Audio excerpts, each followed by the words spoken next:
वन्देऽहं श्रीगुरुश्रीयुतपदकमलं श्रीगुरुन् वैष्णवांश्च श्रीरूपं सग्रजातं सहगण रघुनाथान्वितं तं सजीवं साद्वैतं सवधूतं परिजनसहितं कृष्णचैतन्यदेवं श्रीराधाकृष्णपादान् सहगण ललिता श्रीविशाखान्वितं च नमो विष्णुपादाय भगवते प्रियात्मने भक्ति केवल पृष्ठाय गुरुवर्गोनुगामिने भक्ति सुंदर सन्यासी नामिने भक्ति रूपिणे गौड़ीय शास्त्र गौरांग ख्याति प्रकाश कीर्तये अज्ञानतिमिरन्धस्य ज्ञानाञ्जनशलाकया चक्षुरुन्मीलितं येन तस्मै श्रीगुरुवे नमः। আমার শ্রী গুরুদেব এবং শ্রী গুরুবর্গগণের চরণ কমলে কোটি কোটি প্রণাম নিবেদন করে কিছু ভাগবতী কথা বলার প্রয়াস নিয়ে উপস্থিত হয়েছি। আজকে আলোচ্য বিষয় শ্রীমদ্ ভাগবত পুরাণের পঞ্চম অধ্যায় ধুন্ধুকারীর প্রেতজনি প্রাপ্তি এবং তা থেকে মুক্তি লাভ। ভক্তবৃন্দের কাছে অনুরোধ, আপনারা কৃপা করে একটু ধৈর্য ধরে ভিডিওটি আস্বাদন করবেন, কেননা ছোট্ট করে এক একটি অধ্যায় সম্পূর্ণ করতে গিয়েও একটু বৃহৎ হয়ে যাচ্ছে, তার জন্য ক্ষমা প্রার্থী। ঋষি সুত বললেন, পিতর্যুপরতে তেন জননী তড়িতা ভৃশম কাবিত্তং তিষ্ঠতি ব্রুহি হনিষ্যে লত্তয়া নাচেত ইতি তদ্বাক্য সংত্রাসজ্জন্নন্না পুত্র দুঃখ্যাতাম কূপে পাত্যাম কৃতরাত্রৌ তেন সা নিধনং গতাম গোকর্ণস্তীর্থযাত্রার্থং নির্গত যোগ সংস্থিত্যঃ ন দুঃখ্যং ন সুখং তস্যর ন বৈরী নাপি বান্ধবঃ ধুন্ধুকারী গৃহ তিষ্ঠ্যাৎ পঞ্চপন্না বোধোবৃত্যঃ অতগ্র কর্মকর্তা চ তৎপশন বিমূঢ়ধি। সুত বললেন, হে শৌনক, পিতা আত্মদেব যখন বনে চলে গেলেন তখন একদিন ধুন্ধুকারী তার মাকে বেদম প্রহার করে বলল, টাকা পয়সা কোথায় রেখেছ বলো, নয়তো এক্ষুনি এই জ্বলন্ত মশাল দিয়ে পুড়িয়ে মারব। ওর এই ধমকানিতে ভয় পেয়ে এবং ছেলের অত্যাচারের এস্ত হয়ে সেই রাত্রে ধুন্ধুলি কুয়োর মধ্যে ঝাঁপ দিয়ে মারা গেল। যোগনিষ্ঠ গোকর্ণ তীর্থযাত্রায় বেরিয়ে পড়লেন। এই ঘটনায় তার কোনো সুখ বা দুঃখ কিছুই হলো না, কারণ তার কোনো শত্রুও ছিল না, মিত্রও ছিল না। 5টি বেশ্যাকে নিয়ে ধুন্ধুকারী বাড়িতে বাস করতে লাগলো। সেই বেশ্যাদের ভোগ্যবস্তু জোগাড়ের চিন্তায় তার বুদ্ধি ভ্রম হলো এবং সে নানা রকম ক্রূর কর্ম করতে লাগলো। সেই কুলোটারা একদিন তার কাছে অনেক গয়না চাইল। ধুন্ধুকারী তো কামে উন্মত্ত হয়েই ছিল, মৃত্যুর কোনো চিন্তাই কখনো তার হতো না। সেই গয়না জোগাড় করতে সে বাড়ি থেকে বেরিয়ে পড়ল। নানা জায়গা থেকে সে অনেক টাকা পয়সা চুরি করে বাড়ি নিয়ে এলো। তারপর কিছু সুন্দর কাপড় চোপড়ও এবং গয়নাগাটি এনে তাদের দিল। চুরি করা প্রচুর ধন সম্পত্তি দেখে একদিন রাত্রে সেই বেশ্যারা চিন্তা করল যে ধুন্ধুকারী রোজই চুরি করে, এর ফলে একদিন না একদিন রাজার লোকেরা একে ধরে নিয়ে যাবেই যাবে। এই সব ধন সম্পত্তি কেড়ে নিয়ে নিশ্চয়ই একে প্রাণদণ্ড দেবে। একদিন যখন একে মরতেই হবে, তখন এই ধন সম্পত্তির জন্য একে গোপনে হত্যা করি না কেন? একে খুন করে এর টাকা পয়সা সব নিয়ে আমরা কোথাও চলে যাই। এই চিন্তা করে তারা ঘুমন্ত ধুন্ধুকারীকে দড়ি দিয়ে বেঁধে গলায় ফাঁস দিয়ে তাকে হত্যার চেষ্টা করল। এতে যখন ধুন্ধুকারী মরল না, তখন তারা খুব চিন্তায় পড়ে গেল। তারা তখন ওর মুখের মধ্যে জ্বলন্ত আঙ্গার ঢুকিয়ে দিল আগুনের জ্বালায়। তখন সে ছটফট করতে করতে মারা গেল। সেই বেশ্যারা ধুন্ধুকারীর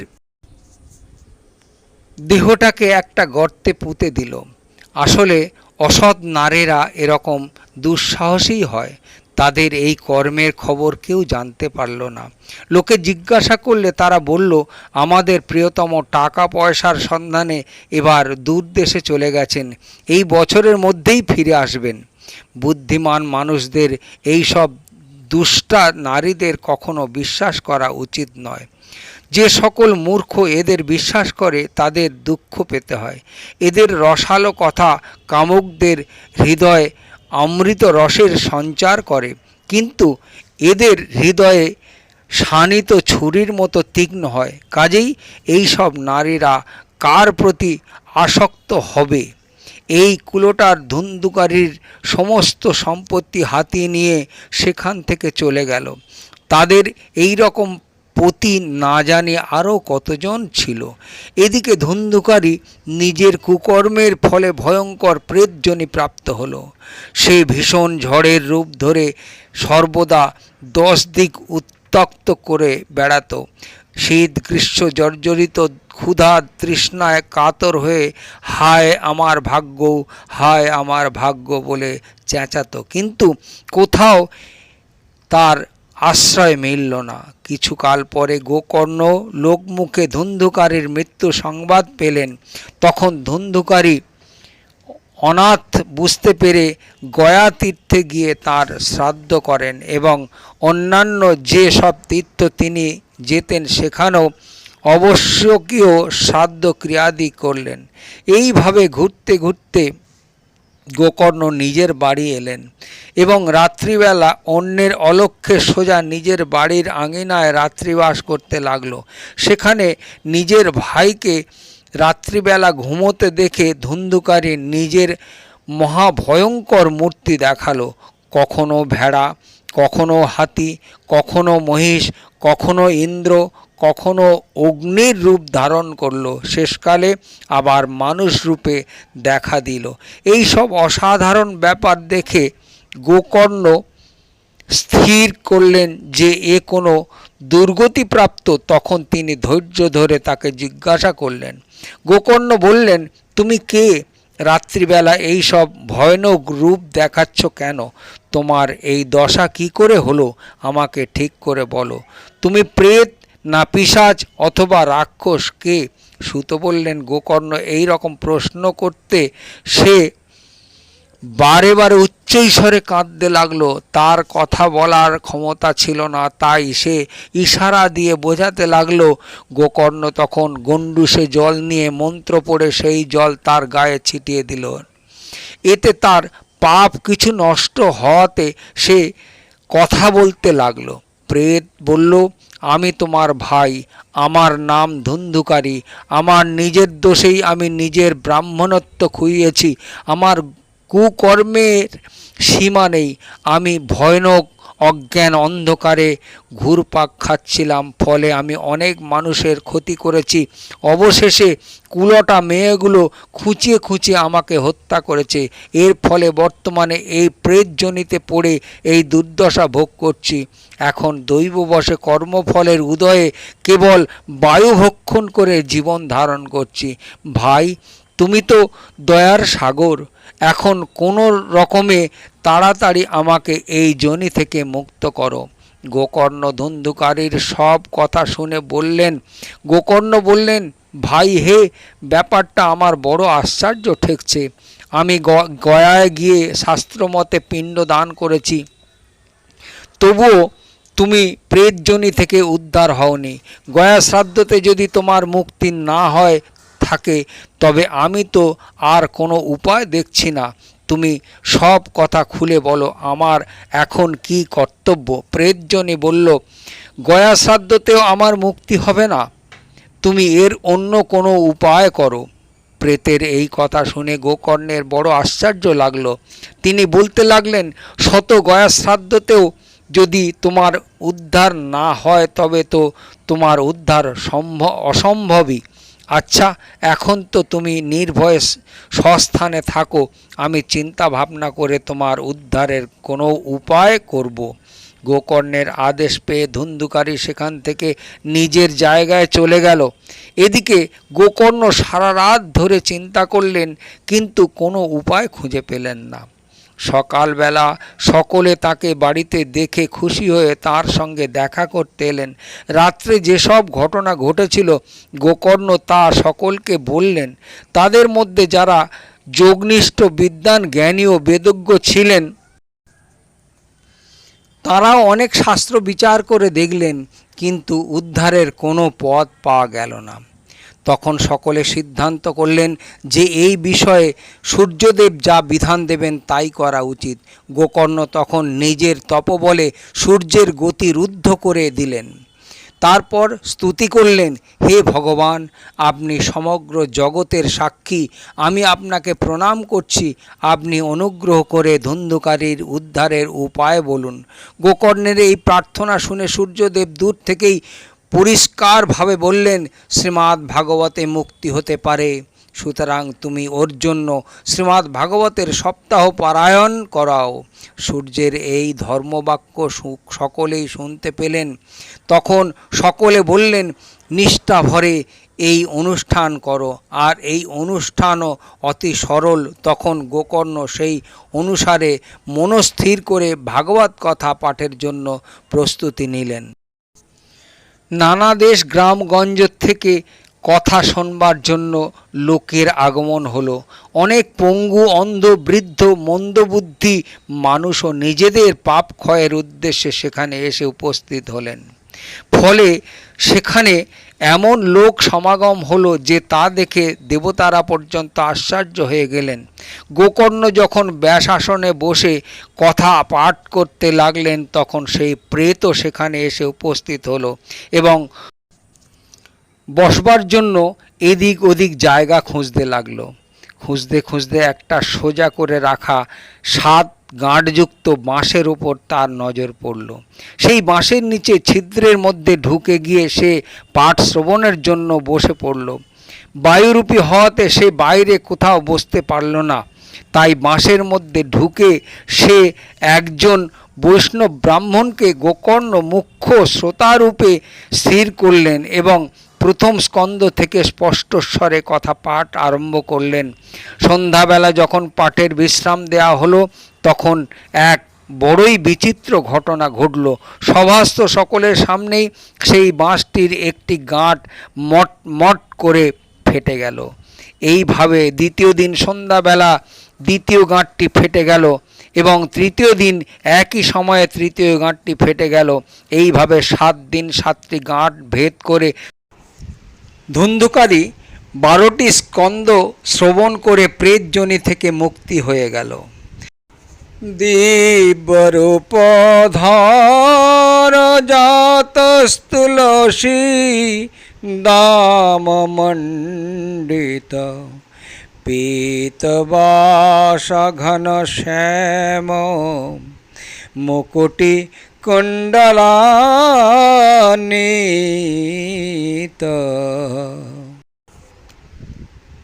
এবং দিব্যরূপ ধারণ করে সকলের সামনে দেখা দিল। তার ঘনশ্যাম দেহ পীতাম্বর ও তুলসী মালায় শোভিত, মাথায় মনোহর মুকুট আর কর্ণে কমনীয় কুণ্ডল চিকচিক করছিল।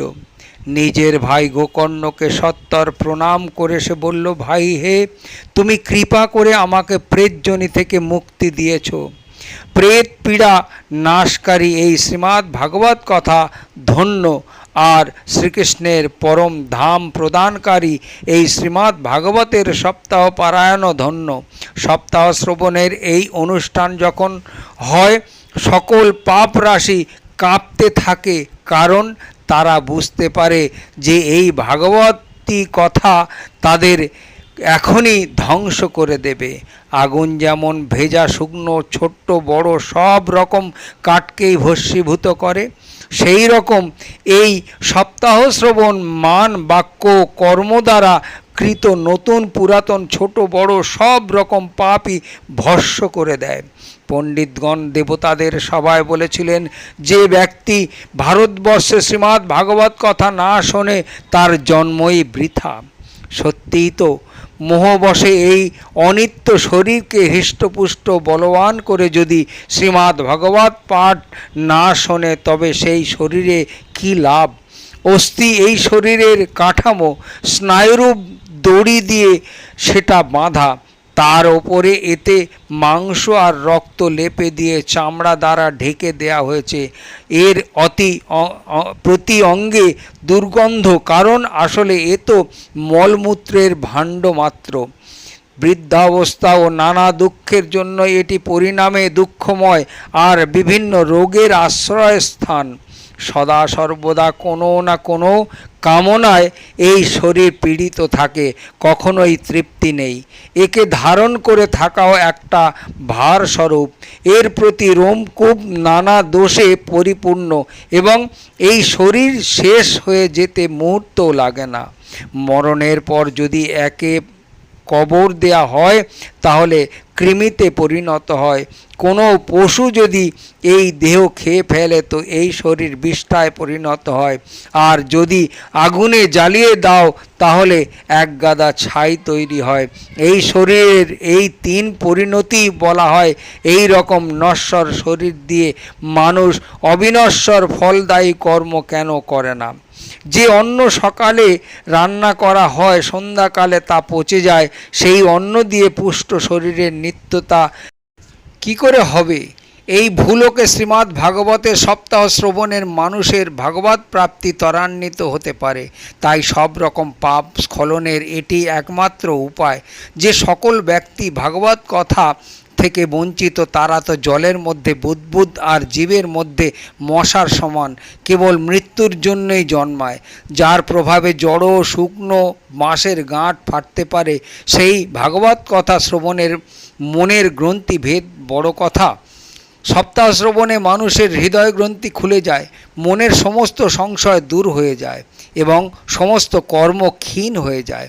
এই ভাগবত কথারূপ তীর্থ সংসারের ক্লেশ ধুয়ে মুছে পরিষ্কার করতে অতিশয় পটু।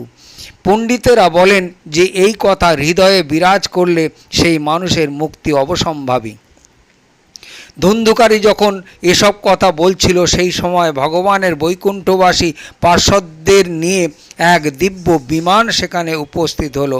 সেই বিমান থেকে সর্বত্র মণ্ডলাকার দীপ্তি বিচ্ছুরিত হচ্ছিল। কি করে হবে? এই ভুলোকে শ্রীমদ্ ভাগবতের সপ্তাহ শ্রবণে মানুষের ভগবত প্রাপ্তি ত্বরান্বিত হতে পারে। তাই সব রকম পাপ স্খলনের এটি একমাত্র উপায়।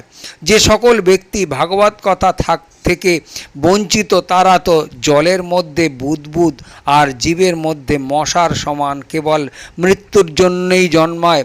যার প্রভাবে জড় শুকনো বাঁশের গাঁট ফাটতে পারে, সেই ভাগবত কথা শ্রবণে মনের গ্রন্থি ভেদ কোনো বড় কথা?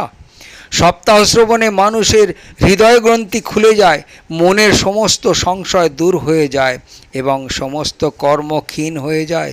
এই ভাগবত কথারূপ তীর্থ সংসারের ক্লেশ ধুয়ে মুছে পরিষ্কার করতে অতিশয় পটু। পণ্ডিতেরা বলেন যে এই কথা হৃদয়ে বিরাজ করলে সেই মানুষের মুক্তি অবশ্যম্ভাবী। ধুন্ধুকারী যখন এসব কথা বলছিল সেই সময় ভগবানের বৈকুণ্ঠবাসী পার্শ্বদের নিয়ে এক দিব্য বিমান সেখানে উপস্থিত হলো। সেই বিমান থেকে সর্বত্র মণ্ডলাকার দীপ্তি বিচ্ছুরিত হচ্ছিল। সকলের চোখের সামনে ধুন্ধুকারী সেই বিমানে উঠে বসল। তখন সেই বিমানে আগত পার্শ্বদের দেখে গোকর্ণ এই কথা বললেন।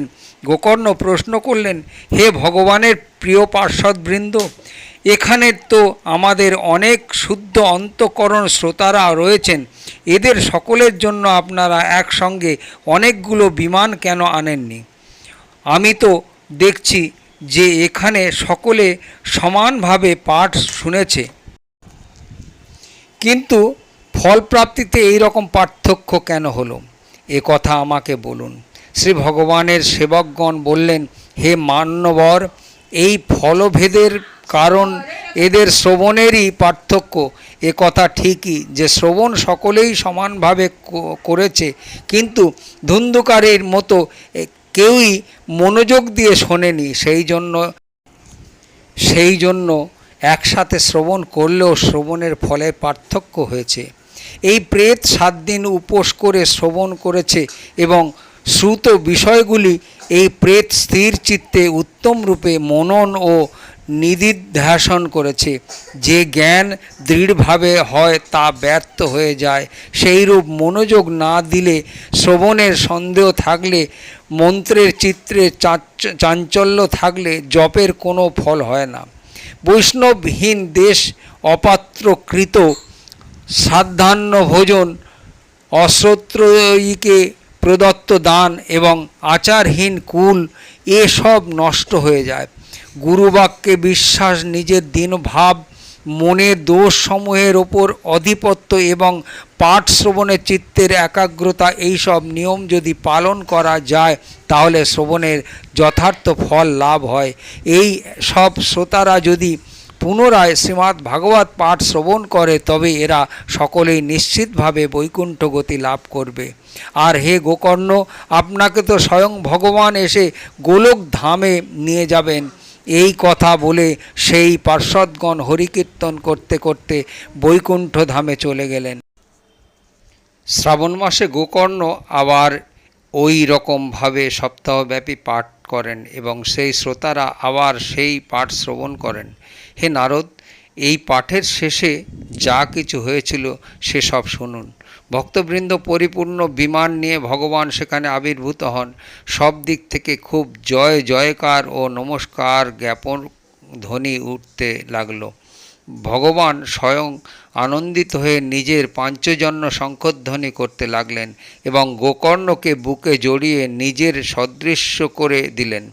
ক্ষণকাল মধ্যেই তিনি অন্য সব শ্রোতাদের নবঘনশ্যাম রেশমি পীতাম্বরধারী এবং কিরীটি ও কুণ্ডলা আদি শোভিত করে দিলেন। সেই গ্রামে কুকুর ও চণ্ডাল পর্যন্ত যত জীব ছিল তারা সকলেই গোকর্ণের কৃপায় বিমানে জায়গা পেল এবং যোগীরা যে স্থানে গমন করেন সেই ভগবত ধামে তাদের পাঠিয়ে দেয়া হলো। এই রূপে ভগবৎবৎসল ভগবান শ্রীকৃষ্ণ পাঠ শ্রবণে সন্তুষ্ট হয়ে গোকর্ণকে সঙ্গে নিয়ে নিজের পাপ গোপ্রিয় গোলকধামে চলে গেলেন। পুরাকালে যেভাবে অযোধ্যাবাসীরা ভগবান শ্রীরামচন্দ্রের সাথে সাকেত ধামে গমন করেছিলেন, সেই রকমই ভগবান শ্রীকৃষ্ণ তাদের সকলকে যোগীদুর্লভ গোলক ধামে নিয়ে গেলেন। যেই লোকে সূর্য চন্দ্র বা সিদ্ধগণেরও গতি হয় না, শ্রীমদ্ ভাগবত শ্রোতারা সেই লোকে গমন করেন। হে নারদ, সপ্তাহ যজ্ঞের দ্বারা পাঠ শ্রবণে যে রকম উজ্জ্বল ফল সঞ্চিত হয় সে বিষয়ে আপনাকে কি আর বলবো। আহো, নিজকর্ণে যে গোকর্ণের পাঠে এক অক্ষর শ্রবণ করেছে সে আর দ্বিতীয়বার জন্মগ্রহণ করেনি। হরে কৃষ্ণ। গোকর্ণ উপাখ্যান এই পর্যন্ত। পরবর্তী লীলা পরবর্তী ভিডিওতে আস্বাদন করতে থাকুন।